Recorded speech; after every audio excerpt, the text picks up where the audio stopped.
Siap. Ayo. Bram dari Kompera. Ya, Kompera apa bang singkatannya bang?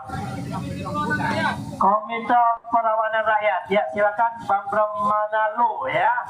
Yang jelas Manalo itu bukan Madura ya. Ya, silakan. Jangan dikasih es. Ya.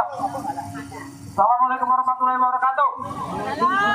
Salam sejahtera buat kita semua. Salam Pancasila. Saya di sini Bram Kevin Manalo, mewakili aktivis 98 yang tergabung dalam PENA 98 dengan sekjennya Bung Adian Napitupulu, juga alumni dari PRD Partai Rakyat Demokratik, Partai Anak Muda di zaman reformasi, dan juga tergabung dalam Kompera, Komite Perlawanan Rakyat, juga suara dari GJI Gerakan Jaga Indonesia, karena dulu kami juga memerangi FPI dan semua kelompok intoleran di Indonesia pada saat itu. Yang menjadi perhatian kita pada saat ini adalah mengapa terjadi beruntun kejadian-kejadian yang menutup peribadatan umat Kristen di sebelah Indonesia Barat. Dan di sebelah Indonesia Timur sudah disampaikan tadi oleh Bung Andreas, terjadi juga penghalangan terhadap masjid dan umat muslim di sana. Ada apa ini dengan Indonesia saat ini? Kita tahu bahwa presiden kita saat ini, Presiden Prabowo, sedang mendapat tekanan dari dunia internasional, terutama dari negara adidaya yang mencoba memasukkan kepentingannya ke Indonesia. Oleh karena itu, kita sebagai masyarakat sipil hendaknya saling bahu-membahu untuk saling mengingatkan bahwa ada beberapa operasi yang mesti kita waspadai.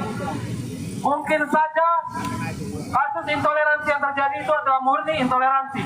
Tapi kalau tidak, bagaimana? Ini harus kita cermati, dan ini akan kita sampaikan kepada Polhukam sebentar lagi. Kita meminta kepada pihak keamanan TNI dan Polri untuk tidak memberikan toleransi kepada operasi sembunyi atau di bawah tanah yang menunggangi agama, termasuk operasi intelijen. Ya, kita menyampaikan ini bukan hanya untuk pihak aparat dalam negeri, tapi juga pihak luar negeri. Karena operasi intelijen dari luar pun beroperasi di negeri ini. Ini yang harus kita waspadai. Masyarakat kita harus dicerdaskan supaya tidak mudah dikompori dengan isu agama, supaya menghidupkan dengan kehidupan agama dengan penuh cinta. Kami sudah beraudiensi dengan pihak Kementerian Agama, khususnya Menteri Agama, yang punya kurikulum yang bagus untuk membumikan pendidikan agama berbasis cinta.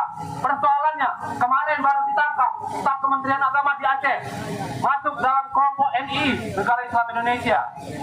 Terima kasih kepada pihak Polri yang sudah menangkap, pihak anti teror. Nah, sekarang persoalannya adalah kenapa sering terjadi dan tidak bisa berhenti aksi teror ini, walaupun masih sepertinya mengendap. Karena persoalannya, teror yang sudah diatasi negara dengan membentuk badan yang namanya BNPT, Badan Nasional Penanggulangan Terorisme, itu hanya mengatasi masalah teror, tetapi tidak mengatasi masalah penyebab teror. Ya, Bapak Ibu Saudara-saudara, yang harus kita pahami adalah terorisme, bibitnya itu dari mana? Sumbernya dari mana? Terorisme terjadi itu karena ada sikap pemikiran tindakan yang bersifat intoleransi. Jadi intoleransi itulah penyebab terjadinya perbuatan ataupun tindakan-tindakan terorisme dimanapun itu terjadi, di Indonesia, Sabang sampai Merauke maupun di luar negeri. Ini harus kita cermati. Kita harus stop intoleransi ini saat ini juga, karena intoleransi itu persoalannya di hulu, terorisme itu di hilir. Jadi kalau untuk terorisme ada badan BNPT, Badan Nasional Penanggulangan Terorisme. Di hulunya harusnya negara juga membentuk satu badan independen yang namanya BNPI, Badan Nasional Penanggulangan Intoleransi. Betul, kawan-kawan?